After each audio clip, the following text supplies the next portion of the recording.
ఎగిసేగాలెల్లే నన్ను తాకుమా,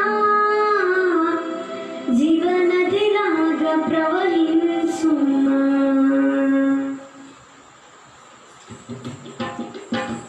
అంత్యకాల అభిషేకం సకల జనుల కోసం, కోతకాల దినములివి, తండ్రి నీ ఆత్మతో నింపుమా. కోతకాల దినములివి, తండ్రి నీ ఆత్మతో నింపుమా. మండే ఆజ్ఞలరా దేవా, అన్య భాషలతో అభిషేకించు.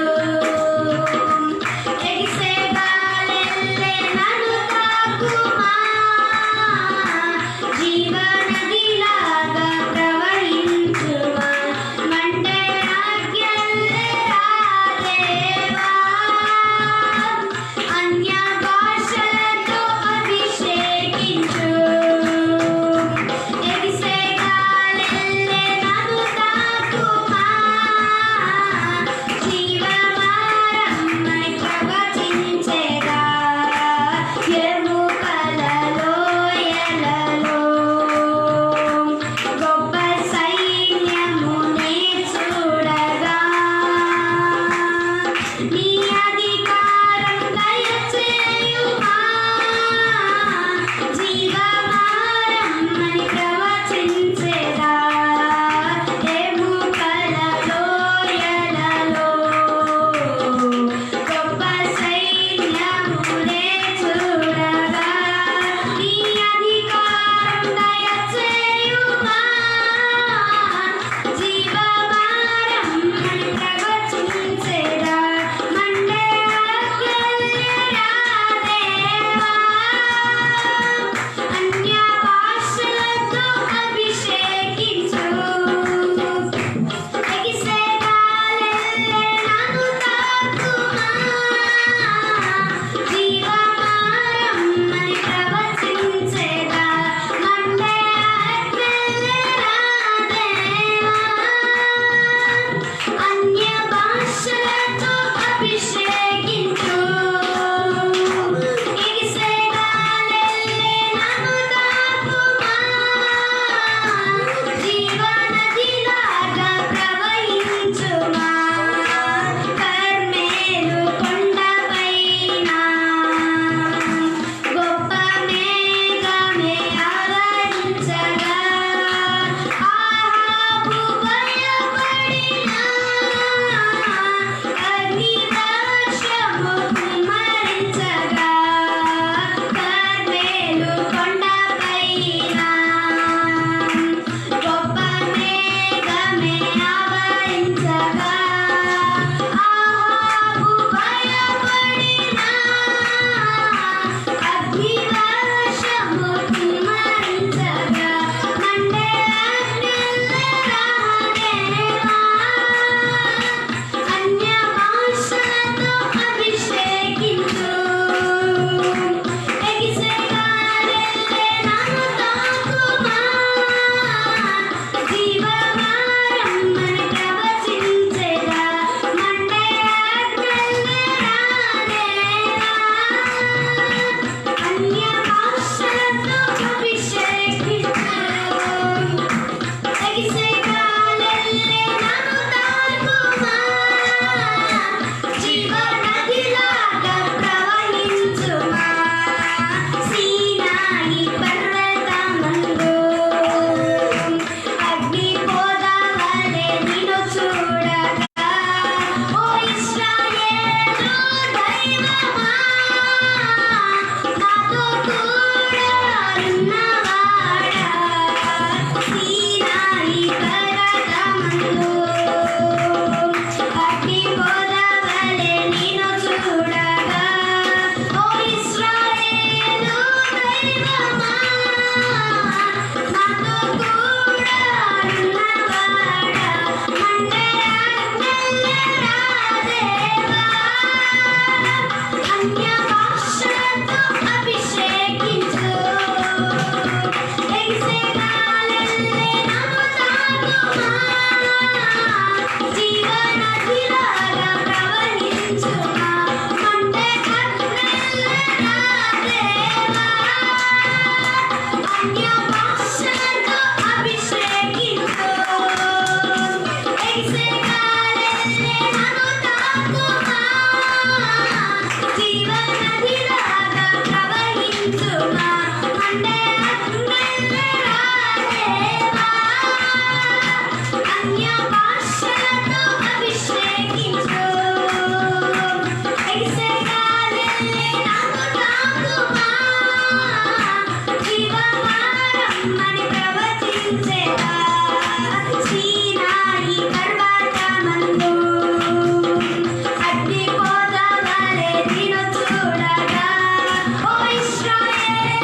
నదిలాగా ప్రవహించుమా మాతో కూడా నిన్నవాడా ఓ ఇశ్రాయేలు దైవమా అంటే అన్నెల్లరా దేవా అన్య భాషలతో అభిషేకించు ఎగిసే గాలిల్లే నాను తాకుమా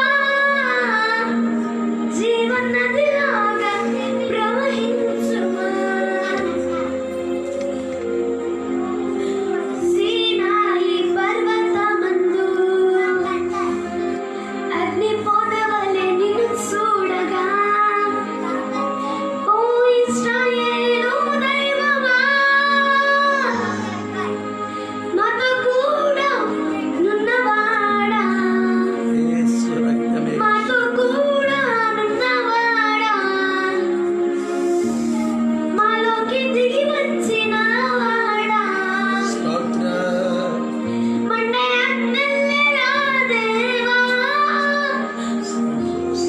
అన్య భాషలతో అభిషేకించు స్తోత్రం, స్తోత్రం. సర్వాధికారి నిరంతర స్తోత్రార్హుడా కృపా సత్య సంపూర్ణుడా 24 పెద్దలతో పరిశుద్ధ దూతల సమూహాలతో మానక గాన ప్రతిగానములచే కొనియాడబడుచున్నవాడ అంత్యకాల అభిషేకంతో సమాధానకరమైన సంగతులు మాకు తెలియపరిచే దేవునిగా హృదయములను తెప్పరిల్ల చేయు సమర్థవంతమైన నాథునిగా జీసస్ ఒక్కొక్కరి హృదయాలలో ఆత్మానందభరితమైనటువంటి విత్తనాలు మీరు విత్తి ఉన్నందుకు వందనాలు. ఆరాధన ద్వారా మాతో మీరు మాట్లాడినందుకు స్తోత్రం. ఓ ఇశ్రాయేలు దైవమా మాతో ఉన్నవాడా నీవు సజీవుడవు, మాట్లాడే దేవుడవు, సమర్థుడైన దేవుడవు కనుక నేటికి మేము బ్రతుకున్నాం. ఈ అపాయకరమైన దినములలో మా చుట్టూ మీ రక్తమును కోటగా నిర్మించి ఈ రామలింగేశ్వర నగర్ ప్రాంత విజయవాడ పట్టణం అంతా పరిశుద్ధాత్మ దేవ మీ దేవదూతల సంచారము జరుగుతున్నందుకు వందనాలు. ప్రతి ఒక్కరూ నిర్భయముగా వారి వారి ఉద్యోగాలు వ్యాపారాలు చేసుకునేటట్లు మీరు కృప చూపబోతున్నందుకు వందనాలు. నాయనా మీరే సహాయం చేయండి, కృప చూపండి, కనికరించండి స్వామి. స్తోత్రాలు స్తోత్రాలు స్తోత్రాలు. అన్ని విషయాల్లో కృప చూపి కనికరించి మహిమ ఘనత ప్రభావములు మీరు మాత్రమే ఆరోపించుకోమని యేసు నామములో అడిగి పొందుకొని ఉన్నాము మా తండ్రి. ఆమేన్. హల్లెలూయా హల్లెలూయా. ప్రభు నామమునకు మహిమ కలుగును గాక. హల్లెలూయా. ప్రార్థన ఆలకించిన దేవుడు నిశ్చయముగా ఈ రాత్రి వాగ్దాన పూర్ణునిగా మన మధ్యలో ఆయన సంచరించి ఉన్నారు. అందుకు ఎటువంటి సందేహము కూడా లేదు. హల్లెలూయా. ఆ ప్రత్యక్షత ఎరిగిన వారు, దేవుని యొక్క అనుభూతి కలిగిన వారు దీన్ని గమనిస్తారు. చెవి కలిగిన వాడు ఆత్మ చెప్పు సంగతులు గ్రహించునుగాక. హల్లెలూయా. ఎక్కడున్నాడు మీ దేవుడు అంటే తెల్లముక్కలు వేయకూడదు. మనం ఎక్కడున్నాడు మీ దేవుడు అంటే మనం తెల్లముక్కలు వేయకూడదు. ఎందుకని ప్రత్యక్షత కలిగిన వారు ఆయన కనబడతాడు తప్ప ఖాళీగా రోడ్డు వెంబడి తిరిగేవాడికి ప్రతి వాడికి దర్శనమిచ్చే దేవుడు కాదు. ఆయన ఎవరు అంటే ఇశ్రాయేలు దైవం. ఎవరిని ఆత్మలో కపటం ఉండదో వానికి ఆయన ప్రత్యక్షమవుతాడు. హల్లెలూయా హల్లెలూయా.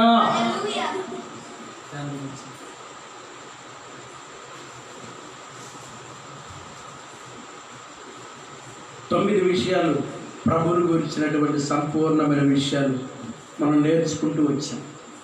ఏమిటా విషయాలు అంటే చాలాసార్లు మనం చెప్పుకున్నాం. తండ్రిలో ఉన్న పరిపూర్ణమైన అనుభవాలు. ఈ రాత్రి ఈ కూడికకు ఉన్న ప్రత్యేకమైనటువంటి విషయం ఏంటంటే, ఒకటి శుద్ధీకరణ కూడిక, రెండవది ఈ నెలలో ప్రభు మనతో చేసిన వాగ్దానం నెరవేర్పు కలుగుతున్నటువంటి కూడిక. హల్లెలూయా హల్లెలూయా.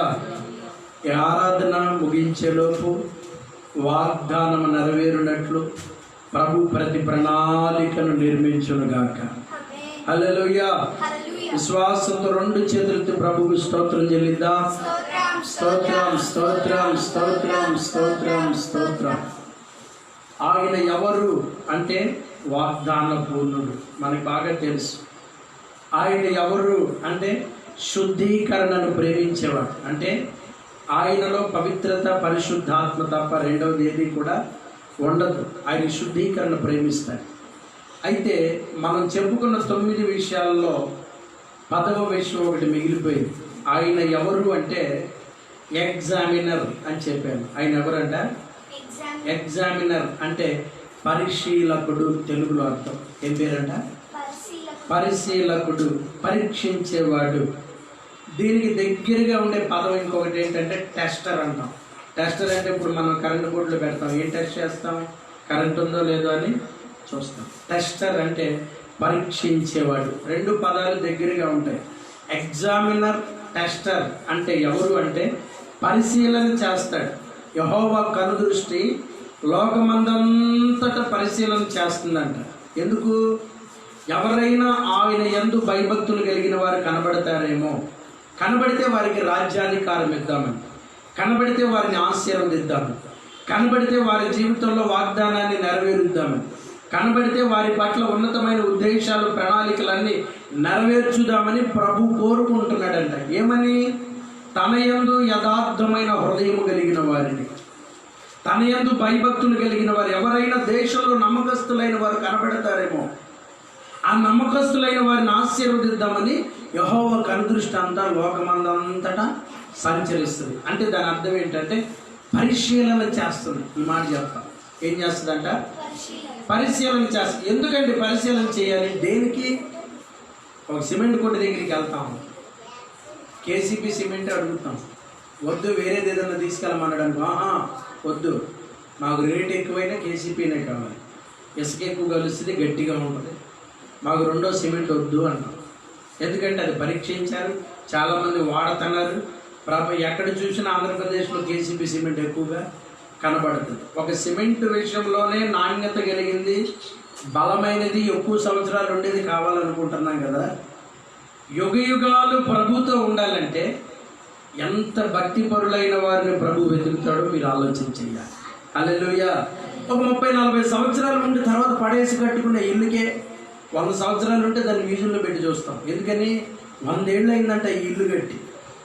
ఒక 100 సంవత్సరాలు 70-80 సంవత్సరాలు ఉండే ఇల్లు కట్టడానికే సిమెంట్ పరీక్షించి 10 మందిని అడుగుతాం, ఏది బాగుంది, ఏది బాగుంది, ఏది బాగుందని. మరి అలాంటిది ఆయన రాజ్యంలో సదాకాలం ఆయనతో కూడా ఉండాలంటే పరిశీలన కలిగిన వారిని ప్రభు వెతుకుతాడంట. హల్లెలూయా. ఆయనలాగా పరిశీలించగలిగిన వారు, ఆయనలాగా పవిత్రత కలిగిన వారు, ఆయనలాగా పరిశుద్ధత కలిగిన వారు, ఆయనలాగా సత్యాన్ని మాట్లాడేవారు, ఆయనలాగా అబద్ధమాడని పెదవులు కలిగిన వారు, నిర్దోషమైన చేతులు కలిగిన వాళ్ళు ఎవరున్నారా అని యెహోవా కనుదృష్టి లోకమందంతటా సంచరిస్తుందంట. హల్లెలూయా. ఎవరైనా ఒకడు దొరికితే ఆయనకి ఎంత ఆనందమో. ఎందుకని? నాలాగా ఉన్నాడు, యథార్థంగా ఉన్నాడు, పవిత్రంగా ఉన్నాడు. ఇంకో మాట చెప్తాను. ఏదైనా ఒక ప్రాంతానికి ఒక ఎమ్మెల్యే కానీ ఒక ఎంపీ కానీ వస్తున్నాడు అనుకోండి, ముందు ఎవరిని పంపిస్తారు? డాగ్ స్క్వాడ్ని పంపిస్తారు. పంపించి ఏం చేస్తారంటే ఆ ప్రాంతం అంతా కుక్కతో మొత్తం స్వాహా చేపిస్తారు. ఏమన్నా బాంబులు పెట్టారేమో, బాంబు స్క్వాడ్ వచ్చి మిషన్లు పెట్టి మొత్తం టెస్ట్ చేస్తారు. బాంబులు ఏమి లేవా, ఓకే అయితే ఎంపీ గారు రావచ్చని వీళ్ళు ఒక ఈమెయిల్ పెడితే దాన్ని చూసి అప్పుడు వాళ్ళు ఎంపీ గారిని రమ్మని చెప్తారు. జాగ్రత్తగా వినాలి. ఒక అధికారి ఒక 5 సంవత్సరాలు పదవిలో ఉండేవారు రావడానికే ఇన్ని సన్నాహాలు చేస్తుంటే ఒక్కసారి వస్తే హృదయంలో చిరస్థాయిగా ఉండే ఆ ప్రభు రావడానికి ఇంకా ఎంతగా ఆయన పరిశీలన చేస్తాడు. ఎందుకంటే కాస్త ఆలోచించి ఆయన రావడానికి ముందు ఒక స్క్వాడ్ని పంపిస్తాడు. ఆయన ఎవరు అంటే పరిశుద్ధాత్మ దేవుడు. హల్లెలూయా. ఆయన నివసించడానికి అనుకూలమైన స్థలం ఉందో లేదో పరిశీలించి చూసి రమ్మని చెప్తాడు. అప్పుడు వాళ్ళ హృదయం దగ్గరికి వస్తాడు పరిశుద్ధాత్ముడు. ముందు డోర్ కొడుతుంది.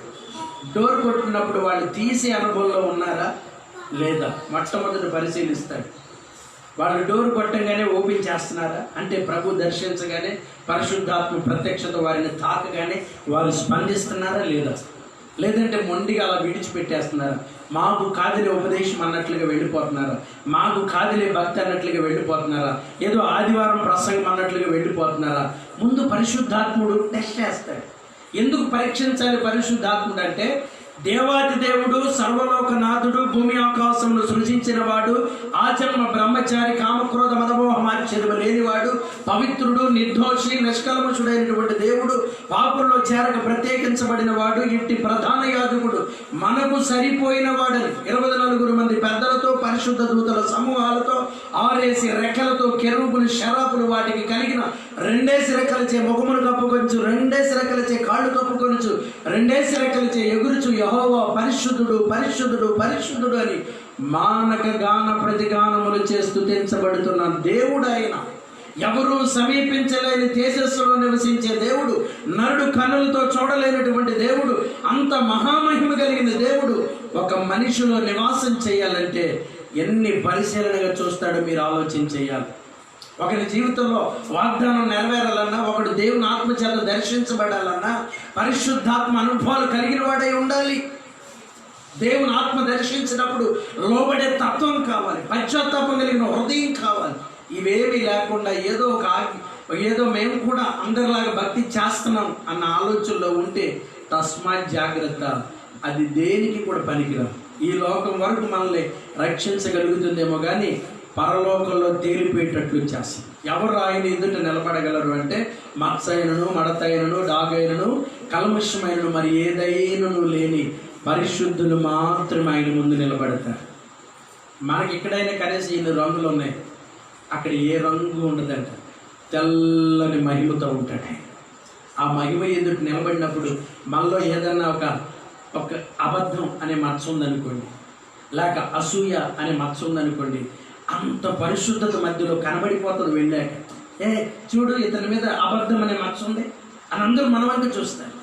ఇక చూడు వీళ్ళ మీద అసూయ అనే మచ్చ ఉంది చూడండి, వీళ్ళు దేన్ని కూడా తట్టుకోలేరు అభివృద్ధిని చూడండి మచ్చ అని వాళ్ళు మన వంక ఏలు పెట్టి చూపిస్తారట. అందుకని ప్రభు అంటున్నాడు, ఆ పరిశుద్ధత కలిగిన మహాపట్టణంలో ప్రభుతో ఉండాలని ఆయన పరిశీలన చేస్తున్నాడు ఈ రాత్రి. హల్లెలూయా. ఆయన ఎవరు అంటే పరిశీలకుడు. ఎందుకు పరిశీలించాలి అంటే పరిశుద్ధాత్ముడు వచ్చి తండ్రికి కావలసిన స్థలము అనుగుణంగా ఉందో లేదో చూస్తాడండి. ఆ తండ్రి నివాసం చేయగలిగినటువంటి ఆ బలిపీఠం స్థాపించగలిగిన అనుభవాలు వారిలో ఉన్నాయో లేదో ఆయన పరీక్షిస్తాడు. మనం ఆయన దగ్గరికి వెళ్ళి మమ్మల్ని కూడా పరిశీలిస్తావా, మా మీద అనుమానమా అని అడిగే అంత బలం మన దగ్గర లేదు, అని అడిగే అంత శక్తి మన దగ్గర లేదు. ఎందుకని ఆయన చేయి పట్టుకొని నువ్వేం చేస్తున్నావు అని అడిగే శక్తి సామర్థ్యాలు ఈ భూప్రపంచంలో ఎవ్వడికి కూడా లేవంట. హల్లెలూయా. ఎందుకంటే ఆయన ఒక్కసారి నిర్ణయం చేశాడంటే దాన్ని మార్చగలిగిన శక్తి ఎవరికి లేదు. ఆయన పరిశీలనగా చూస్తాడు. ప్రజలు పరిశీలించి మంచిది ఏమండి, బంగారం కొట్టుకు వెళ్తేనే ఎన్నిసార్లు చూస్తామో, ఆ 24 క్యారెట్స్ అంటే మనం అవుతామా? మాకు మిషన్ మీద రుద్ది చూపించాలి. అక్కడ మిషన్ ఉంటుంది, మిషన్ మీద ఎక్కడ రుద్దుతాడు. ఆ రుద్దినప్పుడు మంచిది రుద్దుతాడు, కవర్లో పెట్టినప్పుడు 2 రోజులు పెడతాడు. అది మనకి తెలవదు. మనమే బంగారం కూడా వేసుకొని తిరుగుతూ ఉంటాం. ఆ రుద్దేటప్పుడు మంచిదే రుద్దుతాడు. మీకు ఈ విషయాలు బంగారం కొట్లు పనిచేసే ఆయన నాకు స్నేహితుడు ఉండేవాడు, కామేశ్వరరావు గారు. మంచి స్నేహితుడు నాకు. ఆయన మాట్లాడితే హైదరాబాద్ వెళ్తూ ఉండేవాడు. నాకు అర్థమయ్యేది కానీ ఎందుకు వెళ్తాడని. 24 ఒరిజినల్ అంట బంగారం హైదరాబాద్లో వాళ్ళ దగ్గర నుంచి ఎక్కడో తెచ్చుకుంటారు. ఎలా తెస్తాడబ్బా? ప్రతి ఆదివారం వెళ్తాడు. శనివారం రాత్రి వెళ్తాడు, ఆదివారం వస్తాడు. శనివారం నైట్ వెళ్ళి ఆదివారం పగలక్కడ దిగి పరీక్షించి మంచిది 4 చైర్లు మేడలో, 4 చైర్లు జేబులో, 4 చైర్లు పాకెట్లో పెట్టుకొని వస్తాడు. వచ్చి ఇక్కడ షాప్లో ఇస్తాడు. జాగ్రత్తగా వినండి, అవన్నీ ఒరిజినల్ అనమాట. ఎక్కడుండే ఏంటి, ఇక్కడ ఒరిజినల్ ఉంటాయి. ఏ ఒరిజినల్ ఉంటాయి? ఆ తెచ్చిన ఒరిజినల్ ఉంటాయి, కానీ అమ్మేవి కొంచెం తక్కువ ఉంటాయి. 24 క్యారెట్స్ ఉండవు, కొంచెం తక్కువ ఉంటాయి. అప్పుడు మనకి రుద్దేటప్పుడు ఏం చూపి సేమ్ అలాగే ఉంటాయి చైన్లు. అతను తెచ్చింది అలాగే ఉంటుంది, షాప్లో ఉన్నది అలాగే ఉంటుంది.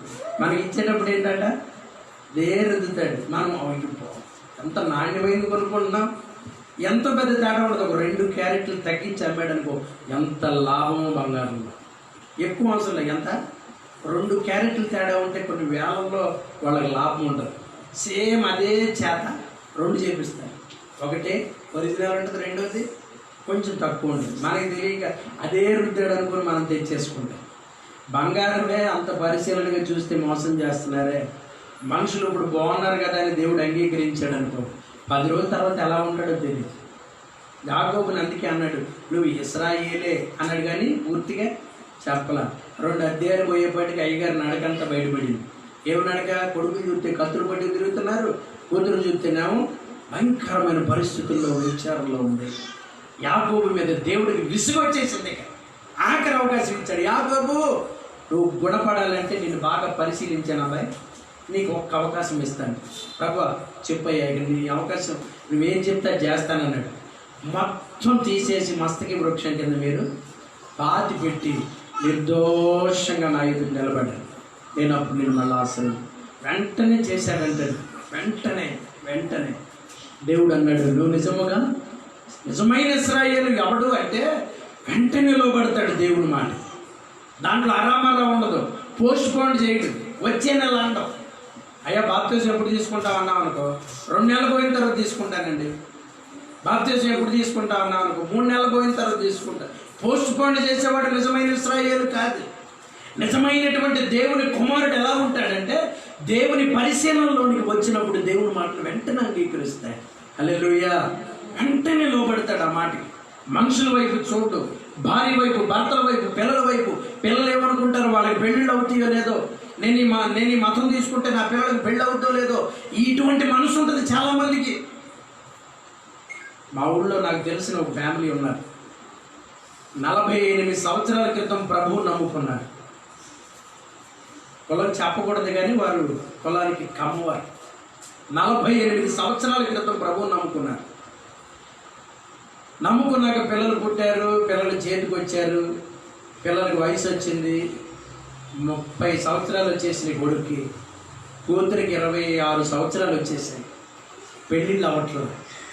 సాతాను గడు ఏం చేస్తాడో తెలుసా? దేవుని పరిశీలనలో ఉన్న వారిని దేవుని ఆత్మచేత నడిపించబడే వారి యొద్దకు వాడు వస్తాడు.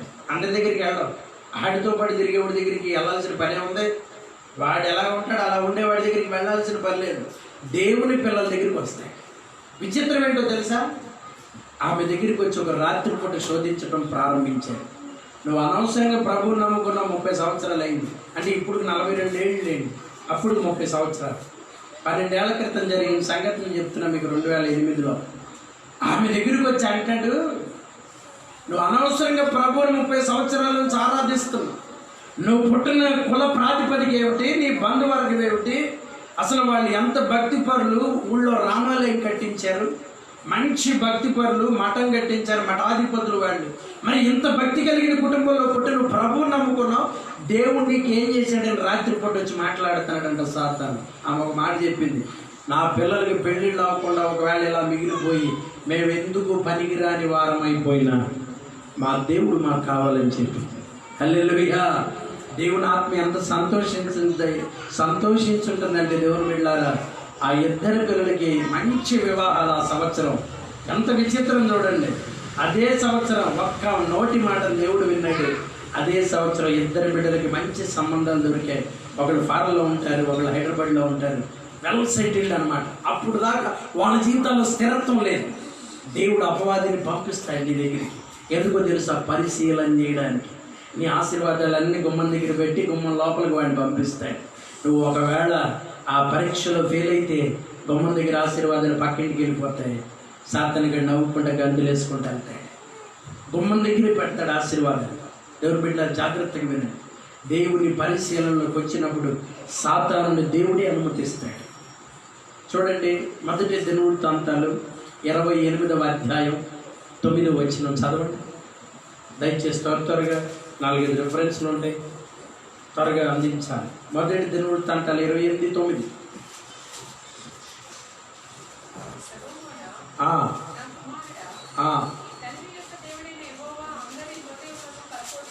చాలు. ఎవరితో చెప్తున్నాడు ఈ మాట? కొడుకుతో చెప్తున్నాడు. అబ్బాయి, నేను వెళ్ళిపోయిన తర్వాత బంగారు పాత్రలు పెట్టుకొని ద్రాక్షరసం పోసుకొని ప్రశాంతంగా బ్రతుకుదాం అనుకుంటున్నావేమో. నన్ను ఊరికే నడిపించేశాడు అనుకుంటున్నావా? ఎవరితో చెప్తున్నాడు ఈ మాట? సొలొమోనుతో చెప్తున్నాడు. నేను ఊరికే అభివృద్ధి చెందలేదు.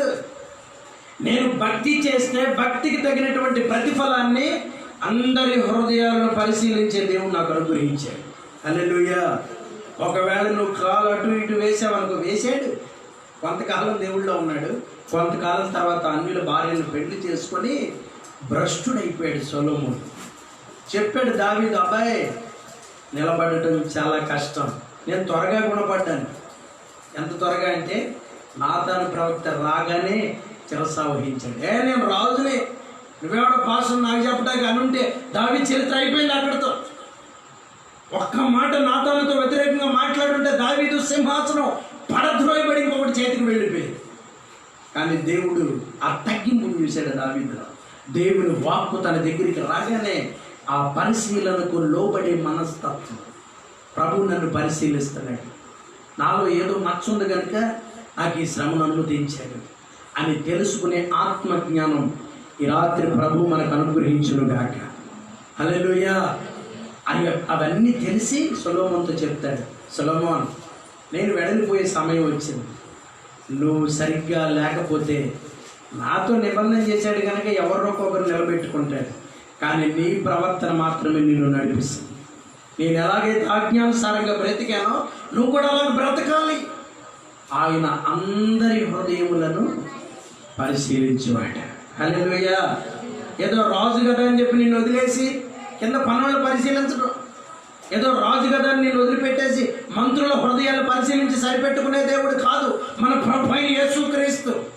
నువ్వు అధికారివైనా, యాజకుడివైనా, మంత్రివైనా, విశ్వాసమైనా, ముఖ్యమంత్రివైనా, ఏ స్థానంలో ఉన్నా కూడా అందరి హృదయములను పరిశీలించే దేవుడు ఆయన. హల్లెలూయా. హల్లెలూయా. హృదయ పరిశోధకుడు యెహోవాయే. ఏమండి, నిజంగా చెప్తున్నాను, హృదయాన్ని పరిశీలించే గుణం ప్రభువులో లేకపోతే ఆయన ఒక ఆట ఆడుకోరు, 100 ఆటలు ఆడతారు. ఇప్పుడు ఇన్ని తెలిస్తేనే ప్రభుని ఇన్ని మాయలు చేస్తున్నారు. ఒకవేళ ప్రభు హృదయాన్ని చదవలేకపోయాడు అనుకోండి, ఇంకేమన్నా. అందుకే దేవుడు అనేవాడికి ఉండవలసిన మొట్టమొదటి గుణం హృదయాలను పరిశీలించగలిగిన గుణం. హల్లెలూయా. హల్లెలూయా. 9 విషయాలు మీతో చెప్పాను ఇంతకుముందు. హెల్పర్ అని, ప్రొటెక్టర్ అని, ప్రొవైడర్ అని, ఇంకా క్రియేటర్ అని, డివైడర్ అని, ఎటర్నల్ కింగ్డమ్ ప్రొవైడర్ అని, లవర్ అని, ఇంకా హీలర్ అని, చాలా విషయాలు మనం చదువుకున్నాం. 9 విషయాలు. ఈ 9 విషయాలు నీ జీవితంలో నెరవేరాలంటే దేవుని పరిశీలనలో నువ్వు నిలబడాలి. హల్లెలూయా. ఒక దినాన ప్రభు నీ దగ్గరికి, నా దగ్గరికి పంపిస్తాడు. ఎప్పుడు పంపిస్తావు అని మనం అడగడానికి సరిపోం. మనం ప్రశాంతంగా ఉన్నప్పుడు పంపిస్తాడు, కానీ ఎలర్ట్గా ఉన్నప్పుడు పంపిడు దేవుడు. చదవండి ఒక మాట, నిర్గమాకాండం 15:25. నిర్గమాకాండం 15:25.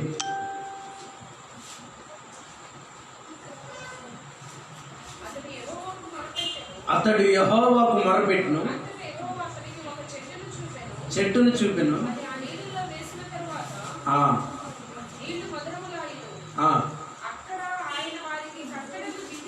చూడండి చూడండి చూడండి, విచిత్రం చూడండి. అద్భుతం చేసేసాడు. వెంటనే ఏం చేశాడు? తాగడానికి నీళ్లు చేదుకున్నాయంట. వెంటనే ఏం చేశాడంటే ఒక చెట్టు కొమ్మని విరుబాబా అన్నాడు, విరిచాడు, నీళ్ళలో వేసాడు. ఎప్పుడైతే కొమ్మ పడిందో ఆ నీళ్ళని ఏమైపోయినాయంట? మధురమైపోయాయి.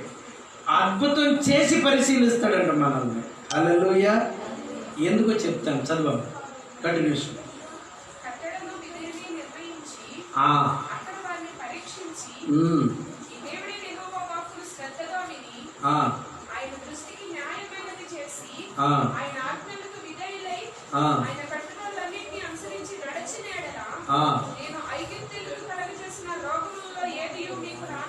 ఇది శ్రమలో చెప్పాడా, అద్భుతం చేసి చెప్పాడా? చెప్పాలి ఈ మాట. శ్రమలో ఉన్నప్పుడు చెప్పాడు ఈ మాట, అద్భుతం చేసిన తర్వాత చెప్పాడు ఈ మాట. అద్భుతం చేస్తాడు. జాగ్రత్తగా వినండి. ఎందుకు అద్భుతాన్ని చేశాడు? ఆయనంట ఇచ్చి శోధిస్తాడంట. కొన్నిసార్లు ఒక స్థితిని, ఒక స్థానాన్ని ఇచ్చి చేతి నిండా అన్నం చక్కగా 4 వేళ్ళు లోపలికి వెళ్ళేటట్లు చేస్తాడు. ముందు 4 ఏళ్ళు లోపలికి వెళ్తున్నాయి కదా, పళ్ళు నిండా ముక్కలు ఉంటున్నాయి కదా అనుకున్నాం అనుకోండి, మనం భ్రమపడినట్లే ఇచ్చి శోధిస్తాడు. ఎందుకు ఇస్తాడు? ఇచ్చిన తర్వాత దేవుని స్తుతించవలసిన నీవు, దేవుని పరిశుద్ధాత్మ చేత ఆనందిస్తూ పవిత్రమైన హృదయంతో ప్రభువుని ఆరాధించవలసిన నీవు, పవిత్రమైన హృదయంతో ప్రభువుని ఆరాధించవలసినటువంటి నీవు నేను ఒకవేళ ఆరాధించుకుంటా నిద్రావస్థలో, నిద్ర మత్తులో ఒకవేళ బ్రతికినట్లయితే, గుర్తుపెట్టుకోండి, బలిపీఠం మీద చెప్పవలసిన మాట కాదు కానీ ప్రభు సాక్షాత్తు ఇప్పుడు చదివిన మాటల్లో గూఢార్థంతో ప్రభు మనతో మాట్లాడుతున్నాడు. నీకు మారాను మధురంగా మారుస్తాడు. ఎందుకో తెలుసా? నీ దేవుడైన యెహోవా ఆజ్ఞలు గైకుంటావో లేదో. నేను మారా మధురంగా మారిపోయిందో అని డొంకేసుకొని తిరగటం కాదు, ఒకసారి మందిరంలో సాక్ష్యం చెప్పి ఊరుకోవటం కాదు. మారా మధురముగా మార్చబడిన తర్వాత నీ హృదయంలో స్తుతి కీర్తన ఉండాలి, నిత్యము ప్రభువును ఆరాధించే మనసు ఉండాలి, శాసనాలను గైకునే మనసు ఉండాలి. ప్రభు నామమునకు మహిమ కలుగును గాక. హల్లెలూయా. మారా అనుభవము మధురముగా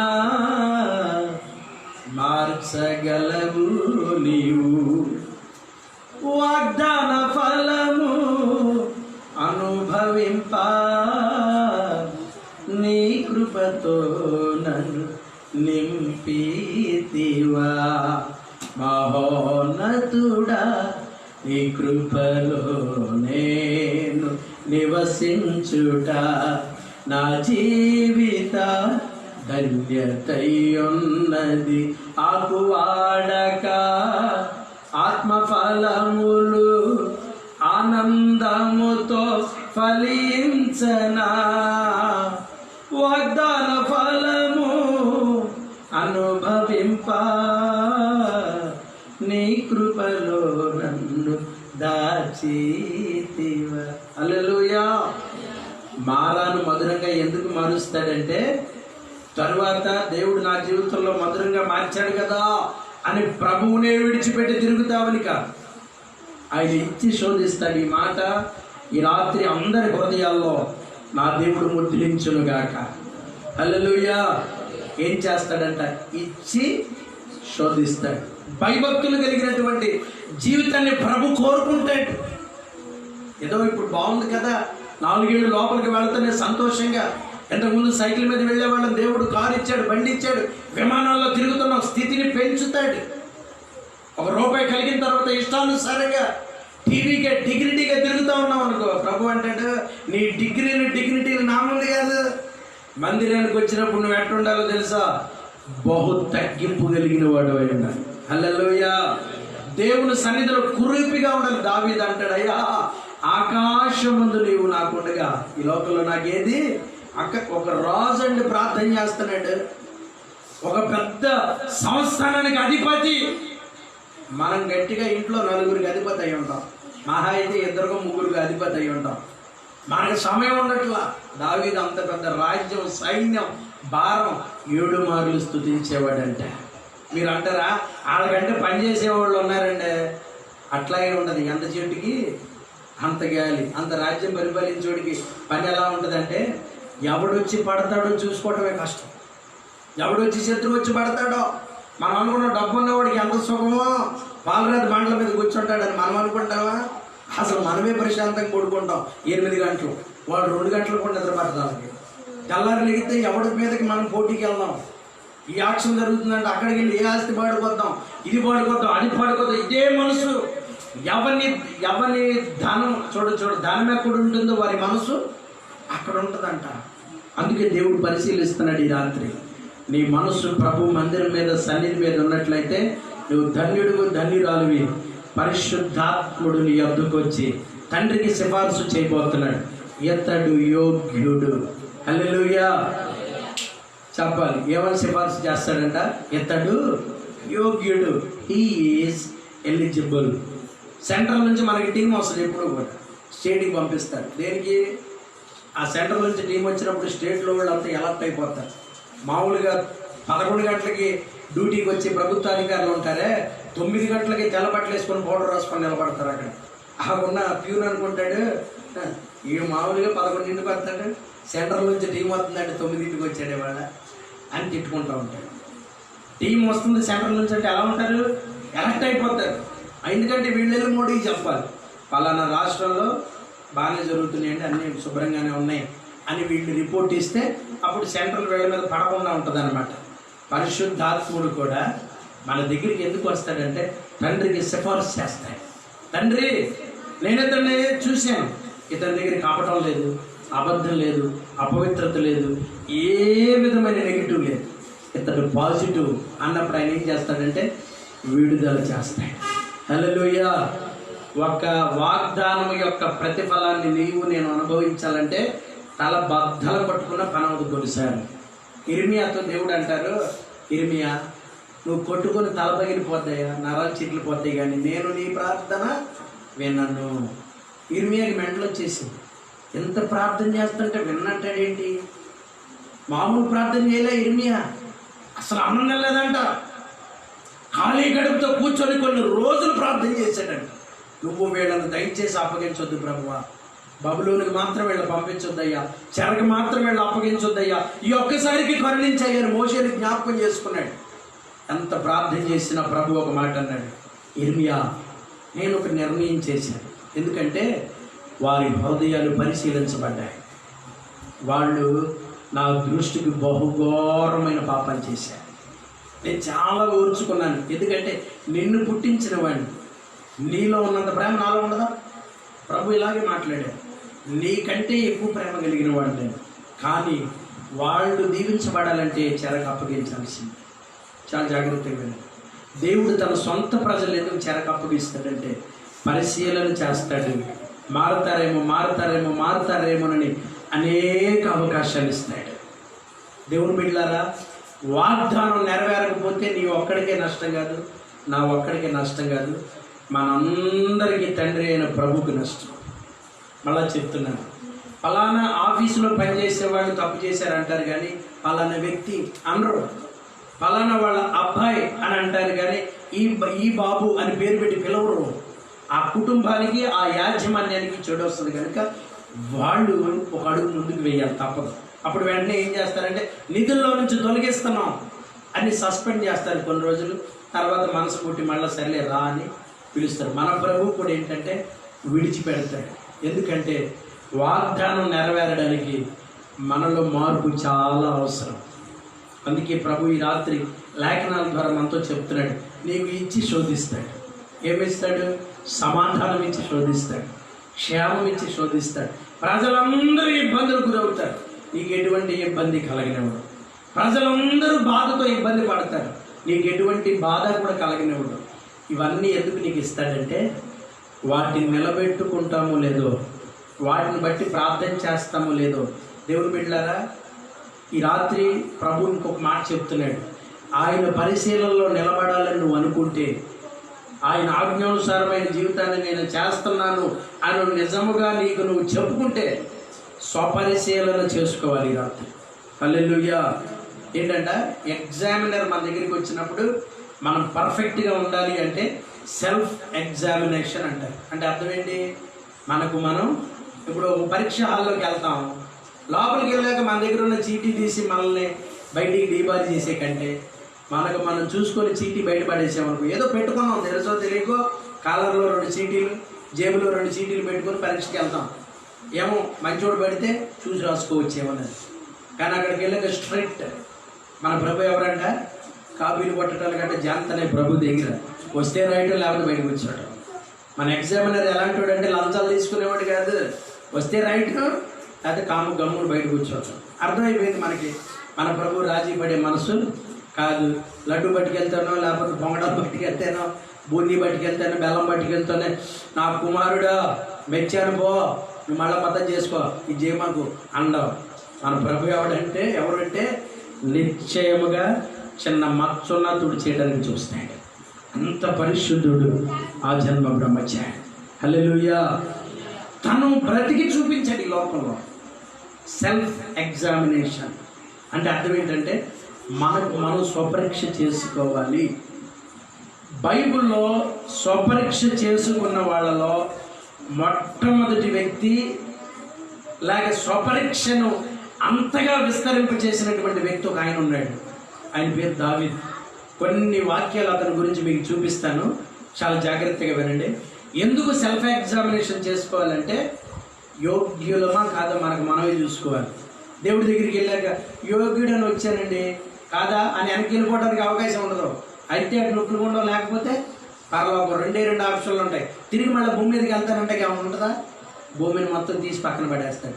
చాపలాగా ఆకాశాన్ని చుట్టి, బైబిల్లో ఉన్నాయి ఆ మాటలు, ఆకాశం అంతా చాప వలె చుట్టి పక్కన పెడతాడంట. భూమి మొత్తం కూడా ధ్వంసం అయిపోద్దంటే ఏమీ మిగలదు. రెండు మార్గాలు ఉంటాయి, ఒకటి నరకం, రెండోది పరలోకం. తీర్పులో నిలబడినప్పుడు దేవుని బిడ్డ మనం పరిశీలన చేసుకున్న వాళ్ళమైతే మనకి ఇబ్బంది ఉండదు. పరీక్ష హాల్కి వెళ్ళేటప్పుడు నీ దగ్గర ఏ టికెట్ లేదు, ఎక్కడ చీటీ పెట్టుకోలేదు, ప్రశాంతంగా వెళుతున్నావు, నీకు ఇబ్బంది ఉండదు, వచ్చింది రాస్తావు. అదే 4 చీటీలు పెట్టుకెళ్ళాం, ఖచ్చితంగా మనం బయటికి నెట్టేస్తాడు. కనుక సెల్ఫ్ ఎగ్జామినేషన్ మనలో అటువంటిది ఏమైనా ఉన్నాయేమో ఈ రాత్రి మనం పరిశీలన చేసుకునేటట్లు ప్రభు ఆ మనసు మనకి ఇచ్చునుగాక. హల్లెలూయా. ఒక్క మాట అడుగుతాను, మనకు మనం స్వపరీక్ష చేసుకోవటం వల్ల ఎవరికైనా నష్టం ఉందా? నేను నాలో ఏం పొరపాటు ఉందో ప్రభు అని ప్రార్థన చేయటం వల్ల ఎవరికైనా నష్టం కలుగుద్దా? ఇంట్లో వాళ్ళకు కూడా ఎవరికి కలగదు. మీకు మీరు, నాకు నేను స్వపరీక్ష చేసుకుంటే దేవుని పరిశీలనలో ఖచ్చితంగా పాస్ అవుతాం. హల్లెలూయా, హల్లెలూయా. యోగ్యతకి 2 చిహ్నాలు ఉన్నాయి బైబిల్లో, వాటిని వివరించని వాళ్ళ సమయం లేదు. ఆ 2 చెప్తాను, మీరు మనసులో పెట్టుకోండి. యోగ్యులు అవడానికి 2, ఒకటి ప్రార్థన, 2 పరిశుద్ధాత్మ. ఈ 2 కలిగిన వాడు లోకాన్ని జయిస్తాడు. హల్లెలూయా. ఏంటంటే ఒకటి ప్రార్థన, 2 పరిశుద్ధాత్మ. ఎవరితో పోల్చుకోవాలి? దావీదుతో పోల్చుకోవాలా? సొలొమోనుతో పోల్చుకోవాలా? దానియేలుతో దానియేలు ప్రార్థనలు పెట్టుకొని బ్యానర్ పెట్టుకొని ప్రార్థన చేయాలా? నీళ్ళ సీసా పెట్టుకొని ట్యూబ్ వేసుకొని ఫ్రూట్ బాటిల్ పెట్టుకొని ఫ్రూట్ జ్యూసులు తాకుండా చేయాలా దానియేలు ప్రార్థన? కాదు. మన ప్రభు మనకు ఒక మాదిరి ఇచ్చాడు. హల్లెలూయా. తన వల్లే పరిశుద్ధుడిగా ఉండమన్నాడు. నేను పరిశుద్ధుని కనుక మీరు కూడా పరిశుద్ధులై ఉండుడి. ఆయన ప్రార్థన చేసి చూపించాడా? ప్రార్థన చేయమని స్టేట్మెంట్ ఇచ్చాడా? చెప్పాలి. ప్రార్థన చేయమని స్టేట్మెంట్ ఇచ్చి వెళ్ళిపోయాడా ఊరికే? దేవుని బిడ్డలారా నేను వెళ్ళిపోతున్నాను, మీరు రోజు కనీసం 4 గంటలని ప్రార్థన చేయని స్టేట్మెంట్ ఇవ్వాలా? రాత్రి అంతా తండ్రితో గడిపి చూపించాడు. ఆయన తను చేసి మనకి చెప్పాడు. మనం కూడా మన తరాలకి మనం ఏం చెప్పాలంటే మనం చేసి చూపించాలి. హల్లెలూయా. మనం ప్రార్థన చేయకుండా సరిగ్గా ఉండాలిరా, ప్రార్థన చేయాలరా, నువ్వు ఉపవాసం ఉండాలిరా, కన్నీళ్ళు కాచాలరా అన్నావు అనుకో, మనం కాచకపోతే ఆడేం చేయడు. మనం ప్రార్థన చేయకపోతే వాడు చేయడు. అంటే మనం స్వపరీక్ష చేసుకుంటే వాడు కూడా స్వపరీక్ష. మనుష్యే ముసలితనం వచ్చేటప్పుడు గుణపడ్డాడంట. అది కళ్ళతో చూశాడేమో. కొడుకు జీవితం 5 వచనాల్లోనే కంప్లీట్ అయిపోయింది. ఎంత బాధో తెలుసా? ఒక మంచి రాజు మనిషి తను గుణపడటానికి సమయం పట్టిందంట. ఈ రాత్రి ప్రభు పరిశుద్ధాత్మ దేవుడు మనల్ని హెచ్చరిస్తున్నాడు. గుణపడే ప్రయత్నంలో ఆలస్యం చేయంట. ఎక్కడో ఉంటుంది పొరపాటు. ఎందుకంటే వృద్ధి చెందట్లేదు అంటే ఎక్కడో ఒక పొరపాటు ఉంది.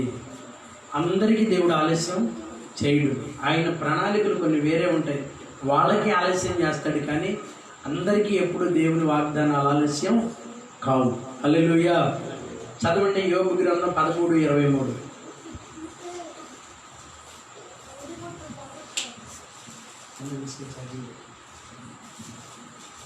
యోబు గ్రంథం 13:23. నా దోషములెన్ని, నా పాపములెన్ని, నా అతిక్రమములు. చాలు. ఒక్కొక్క మాట నేను కొంచెం చదివాక మీకు వివరిస్తాను, మీరు మనసులో పెట్టుకోండి. యోబు ఏమంటున్నాడు? నా దోషములెన్ని, నా పాపములెన్ని, నా అతిక్రమం. ఏమండి యోబు గురించి బైబిల్లో ప్రభు ఏమని రాశాడు? అంత యథార్థవంతుడు, అంత పరిశుద్ధుడు, అతను అంత గుణవంతుడు, అసలు ఆ దేశంలో లేడు, బైబిల్లో కూడా అంత మంచోడు అంట. ఆయన ఏమంటున్నాడు తెలుసా? నా పాపములెన్ని, నా దోషములెన్ని. అయితే చిన్న ట్విస్ట్ ఉంది ఇక్కడ. ఈ వాక్యాన్ని పట్టుకొని చాలామంది ఏమని ప్రార్థన చేస్తారంటే, ఒక పాస్టర్ గారు దుబాయ్ నుంచి ప్రార్థన చేస్తున్నాడు. నేను ఫేస్బుక్లో చూశాను, ఈ గ్రూపుల్లో పెడుతుంటారుగా. ఏమని ప్రార్థన చేస్తున్నాడు తెలుసా? దుబాయ్లో ఉంటాడు పెద్ద పాస్టర్. ప్రార్థన చేస్తున్నాడు అంటే బలిపీఠం మీద ప్రియ పరలోకపు తండ్రి, నేను సచ్చిన కుక్కనే. నేను తగ్గింపు తప్పు కాదు. చచ్చిన కుక్క ఎప్పుడు మనం పెంటపూరి ఎప్పుడు దేవుడు మనల్ని రక్షించి ఇప్పుడు ఎవరంటే మనం పరిశుద్ధమైన జనము. హల్లెలూయా. ప్రార్థన చేసేటప్పుడు ప్రభువుని అడగాల్సింది నేను కుక్కనయ్యా, నేను గుడ్డునయ్యా, నేను పెంకునయ్యా కాదు. ప్రార్థనలో ప్రభువుని నా దోషములెన్ని, నా పాపములెన్ని, అతిక్రమాలెన్ని అవన్నీ నాకు చూపించి నేను వాటిని కడుగుకోవటానికి సహాయించి. హల్లెలూయా. ఎప్పుడైనా శుద్ధీకరణ దర్శనం వచ్చింది మీకంటే సంతోషించండి, ఖచ్చితంగా దేవుడు అద్భుతం చేస్తాడు. శుద్ధీకరణ దర్శనం వచ్చిందా, మీరు అసలు ఉదయాన్నే లేచి సంతోషించండి, నిజముగా ప్రభు కార్యం చేయబోతున్నాడు. హల్లెలూయా. ఆ శుద్ధీకరణ దర్శనాలు రావాలి. ప్రభు కడుగుతున్నట్లుగా, ప్రభు మనల్ని పవిత్రపరుస్తున్నట్టు, ప్రభు మార్గాలు సరళం చేస్తున్నట్లు మనకు కనబడాలి. ఆ మస్టు, ఆ బురద, ఆ మడత, ఆ డాగు, ఆ కల్మషం ఆయనే కడగాలి. హల్లెలూయా. హల్లెలూయా. అందుకే యోబు అంటున్నాడు, నా దోషాలెన్ని, నా పాపాలెన్ని. రెండవది కీర్తనల గ్రంథం 4:4. ఈయనైతే మరీ తెల్లవారుజామునే మొదలు పెట్టాడంట. కీర్తనలు 4:4.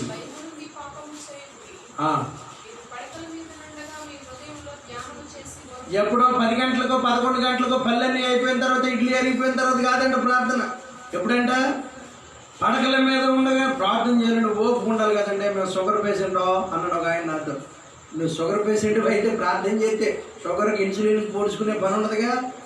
అసలు మర్మం తెలియట్లే మన వాళ్ళకి. షుగర్ పేషెంటే బాధలేదు కాదంట్లో. ఒక మీటింగ్లో ప్రార్థన వాకింగ్ చెప్పడానికి వెళ్ళారు. అక్కడికి షుగర్ పేషెంట్ వస్తే ఎవరైనా తెల్లారుజామున ప్రార్థన అంటే మొదలెట్టాం. మేము మామూలు మాటల మధ్యలో అన్నారు, ఎవరికి చెప్పను కానీ ఎందుకు ఆయనకే చెప్పా. చెప్పగానే తెల్లారుజామున ప్రార్థన ఓపిక ఉండాలిగా. నువ్వంటే కుర్రోడు, యంగ్స్టర్వి, మేము ఖాళీ ఆరిపోయాం, నువ్వు ఇప్పుడు కాలుతున్నావు అన్న. నేను ఖాళీ ఆరిపోయినోడికి ఉపయోగమే ఉంది, పైకి వెళ్ళాక ఆరిపోయింది ఏమేగా. అదేంటి ఎట్ట మండుతుంది? సత్యదాకా మండుతూనే ఉండాలి. హల్లెలూయా. కింద కూర్చొని ప్రార్థన చేయలేకపోతే కూర్చుంది. సహకరించకపోతే వయసు వచ్చేసింది, 60 ఏళ్ళు వచ్చినాయి, 70 ఏళ్ళు వచ్చినాయి, కుర్చీలో కూర్చో స్తుతించు. ప్రార్థన విషయంలో పడకల మీద ఉండగానే నీ దేవుడిని యెహోవాను జ్ఞాపకం చేసుకోవాలి. హల్లెలూయా. నాయన, నాలో ఏ పాపం ఉంది, నాలో ఏ దోషం ఉంది. చాలా మంది అంటారు ఈ క్రైస్తవులకి ఎప్పుడు చూసినా పాపమేనండి. మీకు విషయం చెప్పనా, శత్రువు గురించి ఎక్కువ భయపడేవాడు వాడి పన్నాగలు తెలుసుకోగలుగుతాడు. హల్లెలూయా. ఎందుకంటే దేవుని ఆత్మ కలిగి శత్రువుని అనుక్షణం తలుచుకోవాలి. కానీ శత్రువుని అస్సలు సాతాన్ని మేము అసలు తలుచుకోండి. మేము ఆడెప్పుడు ఇంటి చుట్టుకొని ఉంటాడు. కానీ వాడి యొక్క పన్నగాలు, వాడి కీర్తులు ఎరిగిన వారమై ఉన్న ప్రభు అంటాడు, మీరు అపవాది తంత్రములను ఎదురించుటకు శక్తి కలిగిన సర్వాంగ కవచం ధరించుకోవాలి. అసలు నోట్లో మాటే రానివ్వండి. మేము అసలు నేనంటే నాడు మాటే రానివ్వలేదు అనుకో, వాడి వల్ల చేసుకుంటూ పోతూ ఉంటాడు. నువ్వు పడకల మీద ఉండగానే వాడిని అధికారంతో గద్దించగలిగిన అనుభవం ఉండాలి. దావీదు ప్రతి ఉదయం కూడా చదివా మా మాటలు. పడకల మీద ఉండగానే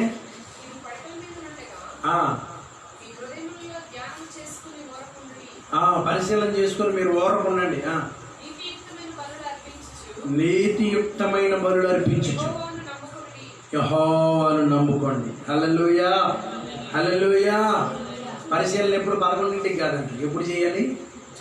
ఉదయాన్నే పడకల మీద ఉండగానే ఎగ్జామిన్. ప్రభా, నేను ఎలా ఉన్నాను? వాక్యము అబద్ధమాడని అర్థం. ఆ సమయంలో ప్రార్థన అయిపోయిన తర్వాత ఒక చిన్న అధ్యాయమైన వాక్యం చదువుకోగలిగితే ఎంత ప్రశాంతంగా ఉంటుందంటే స్వచ్ఛమైన అగ్నిలో పుటం వేసినటువంటి బంగారంలా ఉంటుంది. హల్లెలూయా. ప్రార్థన అయిపోయాక చిన్న అధ్యాయం వాక్యం చదువుకోండి. ఆ వాక్యం నీతియుక్తమైన బలులు ప్రభువుకు అర్పించటం, శాసనాలు ధ్యానించటం, ధర్మశాస్త్రాన్ని ధ్యానించటం, ప్రభు యొక్క శక్తిని కొనియాడటం.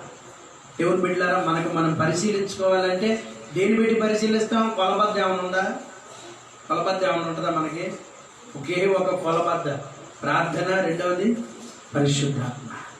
దాంతో ఆయన మనల్ని కొలుస్తాడు. వీళ్ళంత ప్రార్థనా పరులు, వీళ్ళంత పరిశుద్ధాత్మలు ఉన్నారు. ఇంకా ఏ కొలమానం కూడా ఉండదు మనకి, ఏ కొలత కూడా ఉండదు మనకి. ఒకే ఒక కొలత, ప్రార్థన, పరిశుద్ధాత్మ. మరలా చెప్తున్నాను, పరలోకానికి వెళ్ళిన తర్వాత ఎంత కానుకిచ్చాం, ఎన్ని కిలోమీటర్లు బండి తోలాం, ప్రభు కోసం ఎంత స్తుతించాం, ఇవేమీ చూడవు. పైకి వెళ్ళిన తర్వాత ప్రభు చూసేది ఒకటే, నువ్వు ఎంతసేపు పరిశుద్ధాత్మ చేత నింపబడి ప్రార్థన చేశావు. హల్లెలూయా. నిజంగా గంట ప్రార్థన చేసినప్పుడు మీరు ఒక్క నిమిషం కళ్ళు మూసుకొని ఆలోచన చేయండి. ఒక 5 నిమిషాలు 10 నిమిషాలు ప్రభుతో ఏకమైన సమయం ఉంటుంది. మిగతా సమయం 50 నిమిషాలు ఎక్కడ ఉంటుంది? మనసు ఎక్కడే ఉంటుంది. 10 నిమిషాలే ప్రభుతో ఉంటుంది. గంటలో దేవుడు లెక్కేసుకొని బుక్లో రాసేది 10 నిమిషాలు. అందుకే అంటాడు, పడకల మీద ఉండగానే ఏ జ్ఞాపకం చేసుకోకుండా ప్రశాంతంగా ప్రభు యొక్క మహిమను తలంచుకొని ఉదయకాలం మన పనులు ప్రార్థనతో ప్రారంభిస్తే ఎంత క్షేమం కలుగుద్దో కుటుంబానికి. హల్లెలూయా.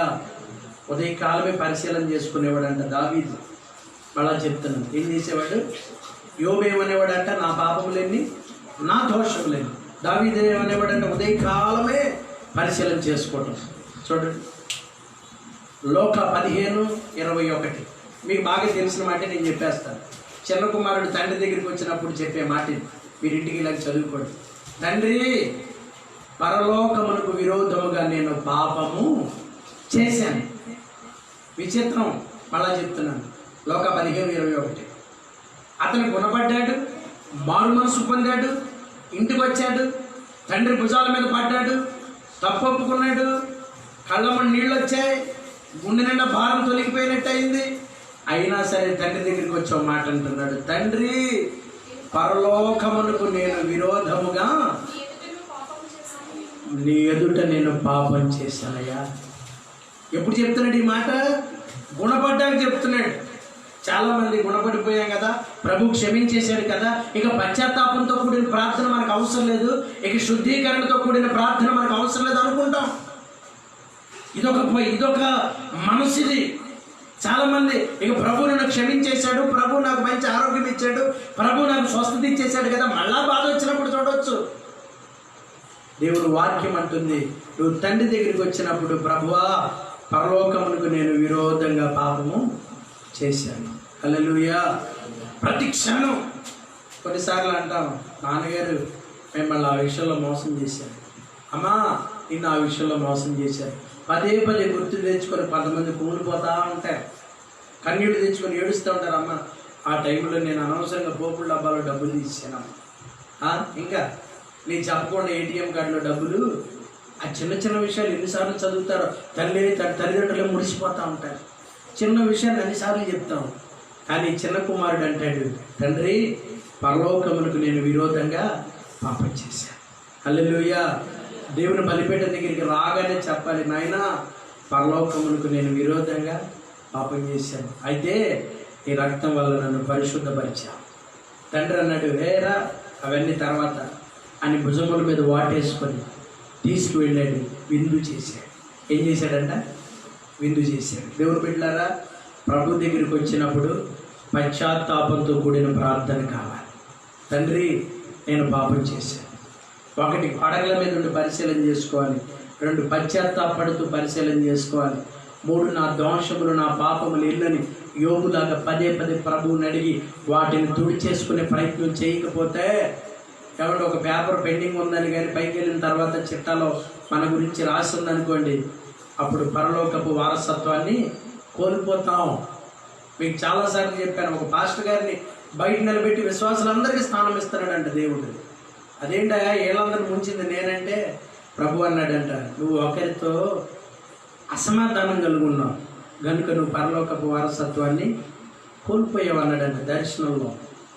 అతనికి ఎంత భయం వేసిందో.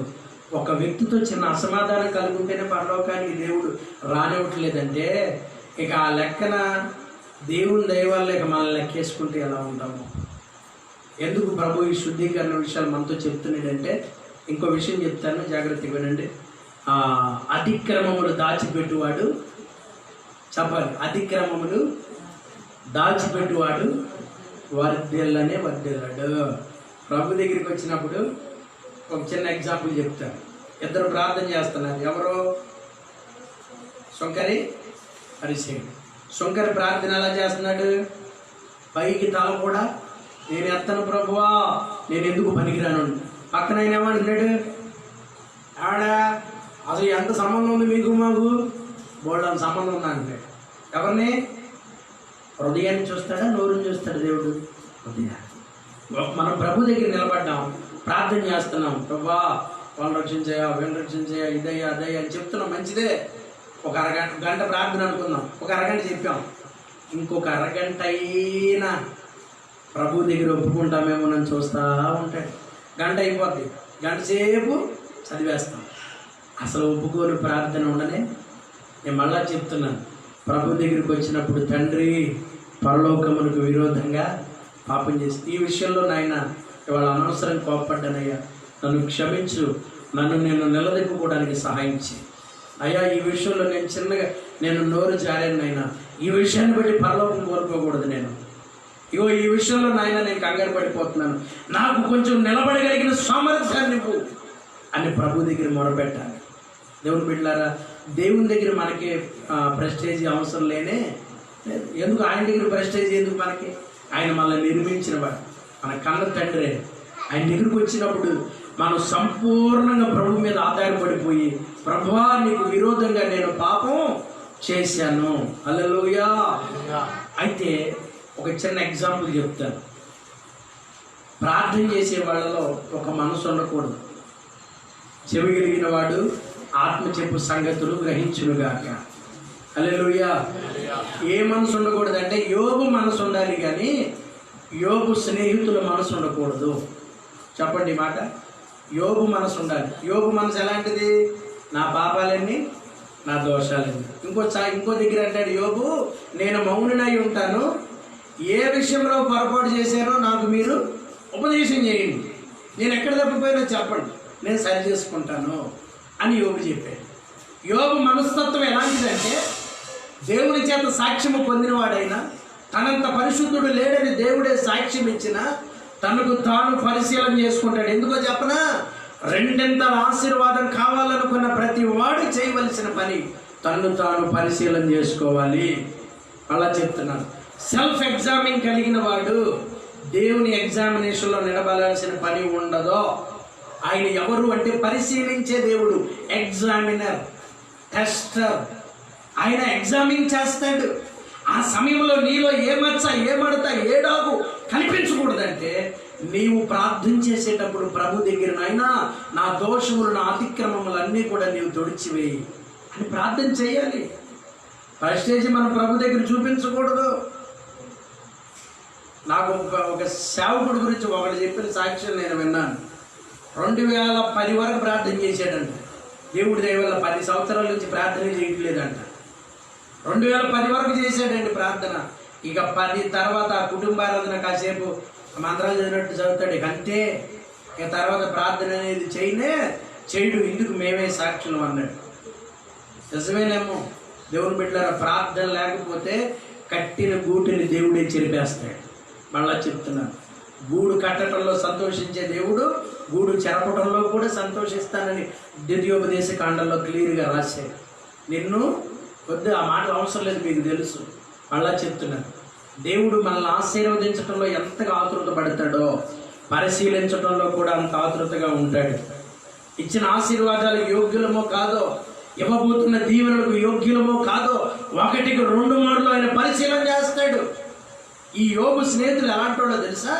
దేవుని న్యాయాన్ని చేతిలోకి తీసుకుంటారు వీళ్ళు, దేవుని చట్టాన్ని చేతిలోకి తీసుకుంటారు వీళ్ళు. ఈ మనసు నేటి క్రైస్తవ్యంలో 98 మందికి ఉంది. 100లో ఎంతమందికి ఉంది? 98 మందికి ఉంది. ఒక ఇద్దరికే లేదు. 98 మందికి మనసు ఉంది. ఏంటో చెప్తాను వినండి. యోబు గ్రంథం 11వ అధ్యాయం 11వ వచ్చింది. చదవండి, ఒక మాట అక్కడ ఉంది. యోబు దగ్గరికి వచ్చారు వీళ్ళు. ఒక మాట తలలు పైకెత్తి నా వైపు చూడండి. వారం రోజులు ఉపవాసం ఉన్నారు. ఎవరు? యోబు స్నేహితులు. ఎవరి కోసం ఉపవాసం ఉన్నారు? యోబు కోసం ఉన్నారు.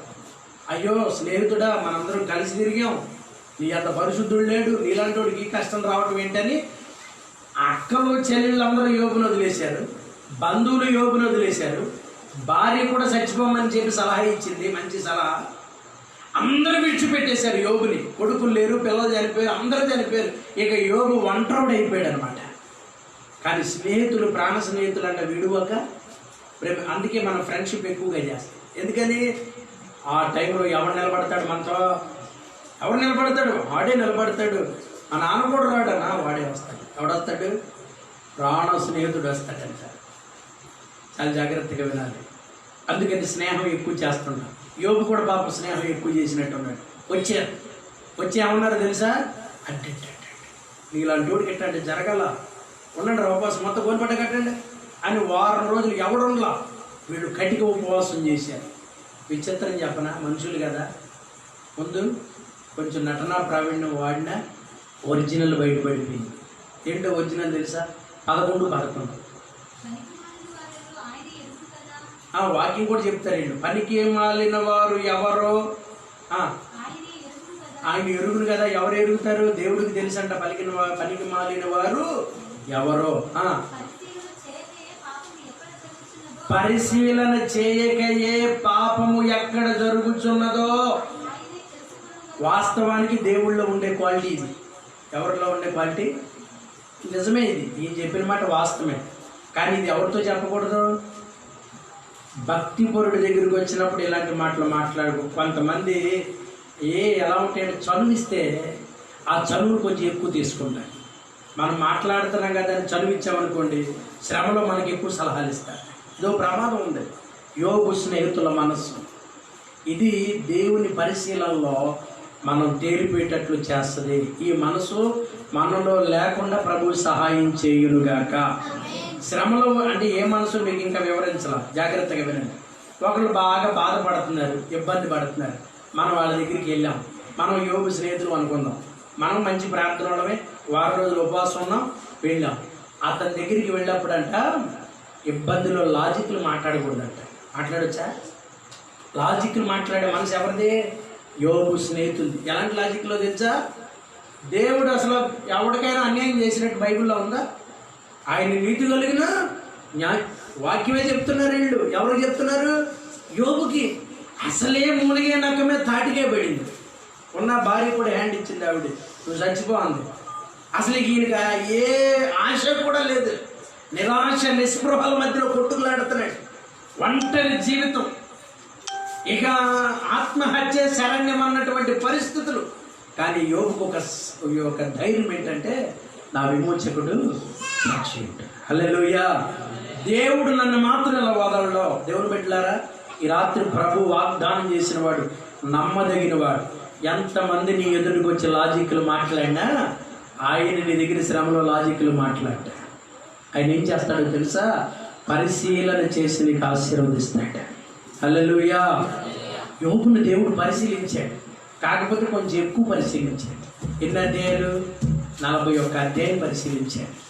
41 అధ్యాయం పరిశీలించిన తరువాత యోబుకి ఆశీర్వాదం వచ్చింది. మనం 41 అవసరంలా 4 వచనాలు మనల్ని పరీక్షించాడు అనుకో, కట కట కట కట హతవిధి అన్నట్టు ఉంటుంది మనకి.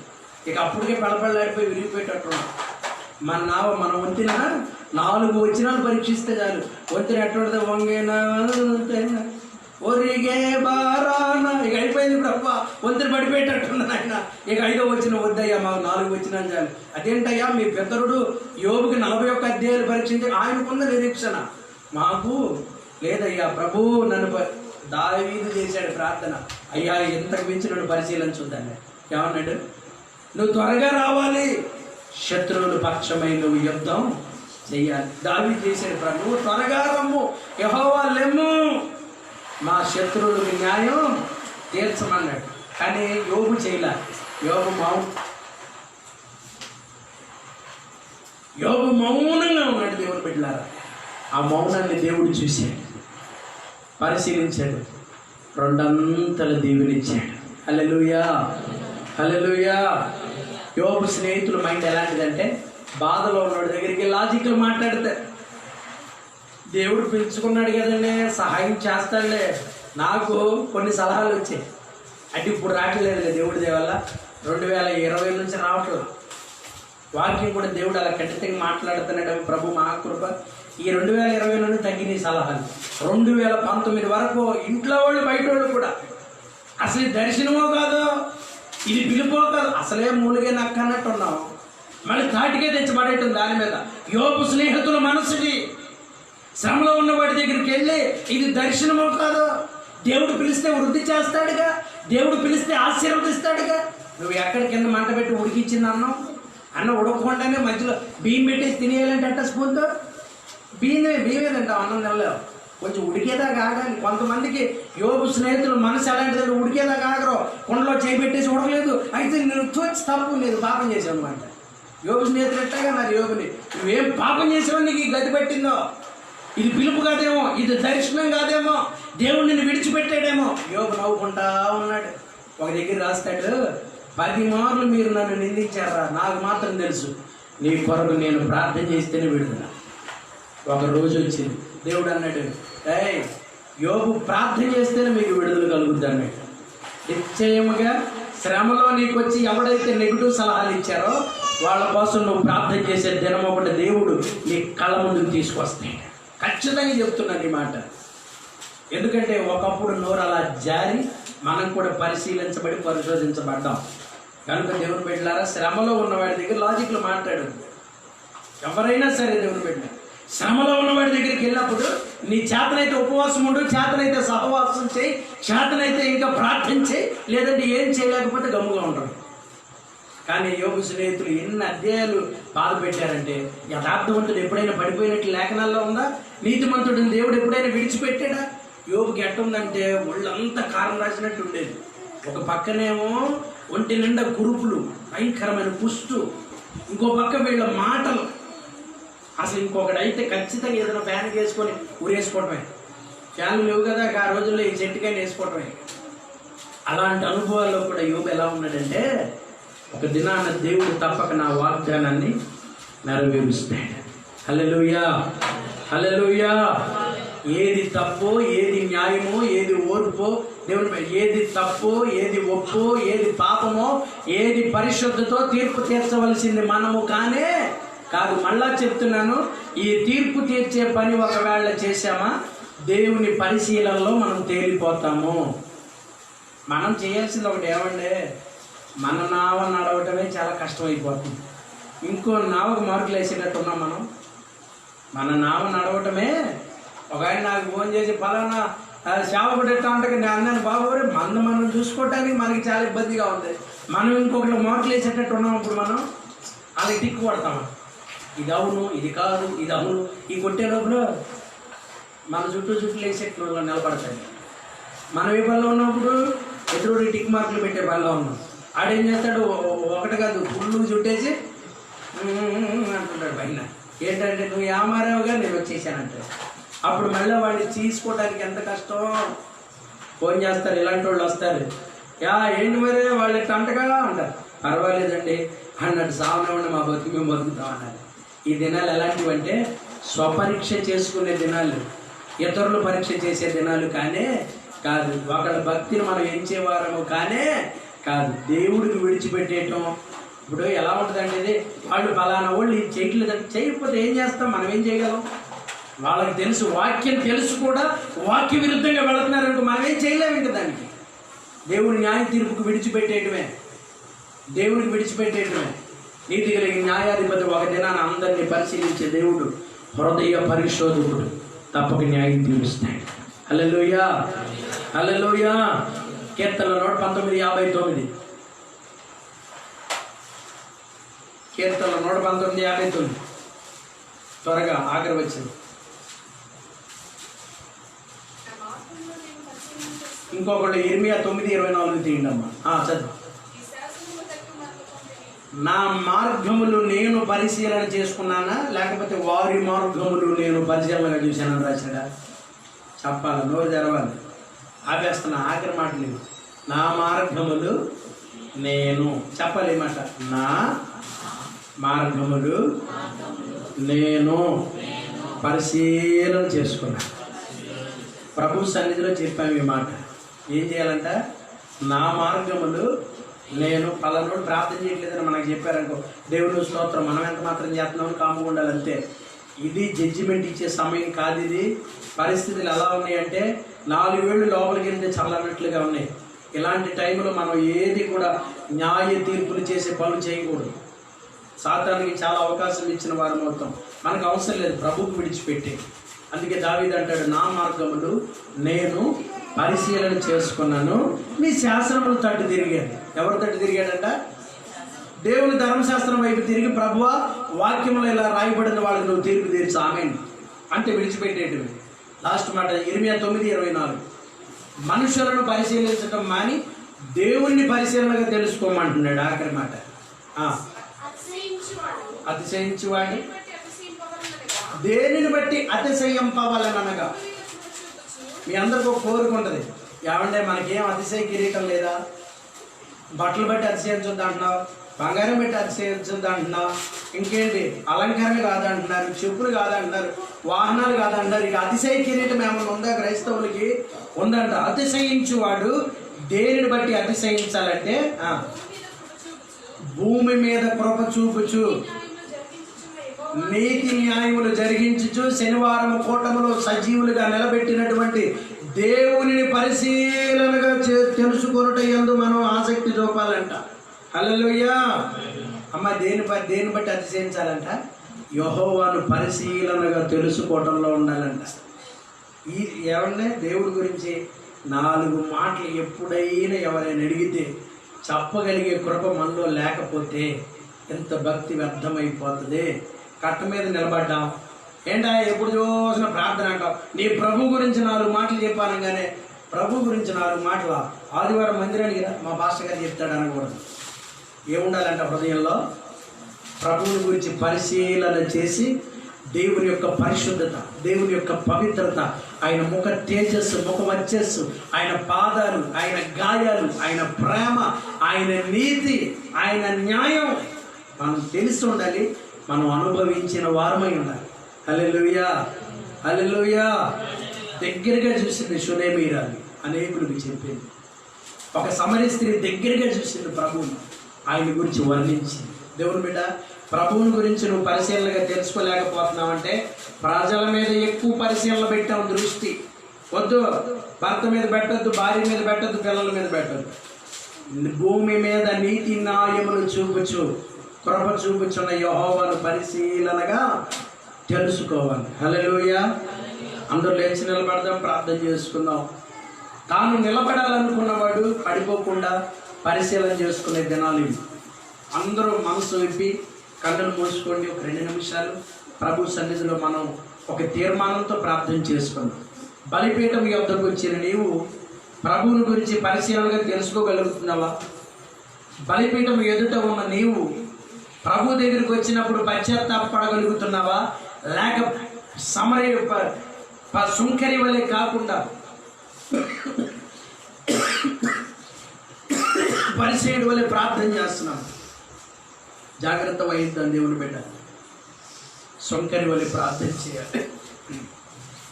సుంకరి అంటే, అయ్యా నేను పాపి, ఆకాశం వైపు కన్నులెత్తి చూచుటకైనను నేను అర్హుని కాదు.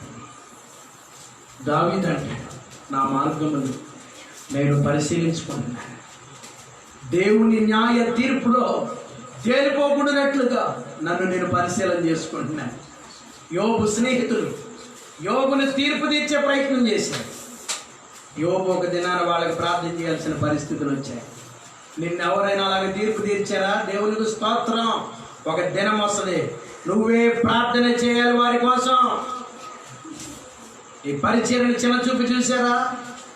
నీ విశ్వాస జీవితాన్ని వీళ్ళ ప్రార్థన అంతా అన్నట్లుగా చూసారా? విడిచిపెట్టండి ప్రభువుకి. నీ ప్రార్థనతోనే వాళ్ళకి స్వస్థత ఇచ్చే దినం ఒకటి ఉంది. దేవుడు ఆ దినాన్ని ముందుకు తెస్తాడు. నీ అతిశయ కిరీటం ప్రభు అయి ఉండాలి. ప్రభువుని పరిశీలనగా తెలుసుకోవాలి. మనుషులు చదువుతున్నాం, అధికారులు చదువుతున్నారు. కొంతమందికి రాజకీయపరమైన విషయాల మీద ఎంత శ్రద్ధో, కొంతమందికి సినిమా రంగంలో ఎంత శ్రద్ధో, కొంతమందికి క్రికెట్ రంగంలో ఎంత శ్రద్ధో. ఎవరు మారుతున్నారో చెబుతారు, ఎవరు మారుతున్నారో, టీంలో ఎవరు కొత్త వాళ్ళు వచ్చారో చెబుతారు. కానీ ప్రభువుని గురించినటువంటి ఆలోచన వాళ్ళలో ఉండదు. దేవుని నీతి న్యాయముల గురించి వర్ణించలేదు. ఒక్క ఖండత వాక్యం కూడా రాదు. ప్రభు అంటున్నాడు, భూమి మీద కృప చూపుచు నేడు మనం సజీవులుగా నిలబెట్టిన యెహోవాను పరిశీలనగా తెలుసుకోవాలి. ఈ రాత్రి ప్రభు నీతో నాతో మాట్లాడాడు.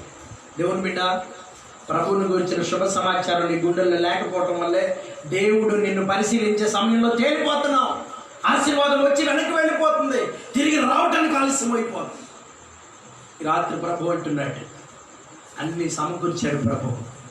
పొందుకోవాలి అంటే నిన్ను పరిశీలిస్తాడు. Is examiner. ఆయన పరిశీలించే ప్రయత్నంలో మనం సెల్ఫ్ ఎగ్జామిన్ చేసుకోవాలి, స్వపరీక్ష. అందుకే ఇశ్రాయేలీల కంట మారాన్ని మధురంగా మార్చి పరిశీలించాడంట. వాళ్ళు నిలబడతారో లేదో మన్నాను కురిపించి శోధించాడంట వాళ్ళని. ఎందుకని? తగినంత కూర్చుకుంటారా? నా మాట కాదని 7వ దినాన్ని వెళతారు. వాళ్ళ మాట కాదని 7వ దినాన్ని వెళ్ళారు. అరణ్యంలో ఆంకులు రాలినట్లుగా రాలిపోయారు. మాట వినేవాడిని దేవుడు పరిశీలనలో ఆశీర్వదిస్తాడు. దేవుని బిడ్డ, రాత్రి సూటిగా నాతోనూ నీతోనూ కూడా మాట్లాడాడు. దేవుని సమాచారం గుండెల్లో లేకుండా లోకపరమైన విషయాల్లో నువ్వెంత ఆరి తేరినా వ్యర్థం. ఎంతమంది అధికారులు మారుతున్నారో తెలుస్తుంది, కలెక్టర్ మారితే తెలుస్తుంది, కానీ బైబిల్ విషయాల మీద ఆసక్తి ఉండదు. దేవుని బిడ్డలారా, జాగ్రత్త. నీకున్న సమయంలో పేపర్ చదువుకోవటమో, సినిమాలు చూడటమో, నాటికలు చూడటమో కాదు. మన సమయాన్ని ప్రభు కోసం వినియోగించాలి. మనకున్న సమయాన్ని భక్తుల జీవిత చరిత్రలు చదవాలి. భక్తుల జీవితాల్లో ఆశీర్వాదం ఎలా వచ్చిందో తెలుసుకోవాలి. ఎందుకో తెలుసా? సాతాను మన ఎదుట నిలబడి విక్కరిస్తున్న దినాలు. వాడు అంటున్నాడు, ఇదిగో ద్వారం తెరిచినా కూడా ప్రవేశించలేకపోతున్నావు, ఏం ప్రార్థన చేస్తున్నావు వికరిస్తున్నాడు. రోషం కలిగి ప్రభు కోసం మండే దినాలు. ఆయన పరిశీలకుడు అంట. నేను తప్పక ఈ నెలలో వారికి ఉత్తరం ఇస్తానని ప్రభు మాట్లాడాడు. కనుక మనము ప్రభు ఉత్తరాన్ని పొందుకుందాం. ప్రభు జవాబును పొందుకునే దిశగా, ఆ వాగ్దానాలు నెరవేర్పు దిశగా మనం ప్రార్థన చేద్దాం. మనం స్వపరీక్ష చేసుకుందాం.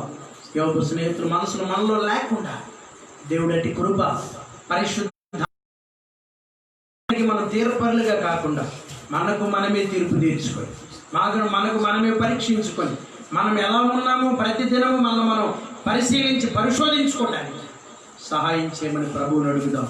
ప్రార్థన చేసుకుందాం. ప్రార్థన. బహోన్నతుడా, పరిశుద్ధుడా, నీకు వందనాలు. ఇప్పటి వరకు నీ బిడ్డలు నాయన నీ మాటలు విన్నారు.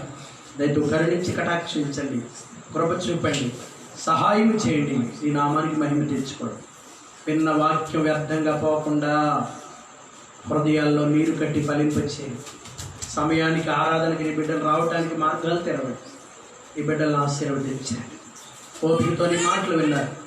ఆరంభము నుంచి నీ సన్నిధిలో ఉండే కృప దయచేయండి. రేపటి దినాన ప్రభువా, నా తండ్రి, శుద్ధీకరణ మనసుతో ఈ బల యుద్ధకు రావడానికి సహాయం చేయండి. ఆటంక పరుస్తున్న సమస్త విధములైన దురాత్మ, చీకటి, అంధకారపు శక్తులను నజరేయుడైన యేసు నామములో బంధిస్తున్నాను.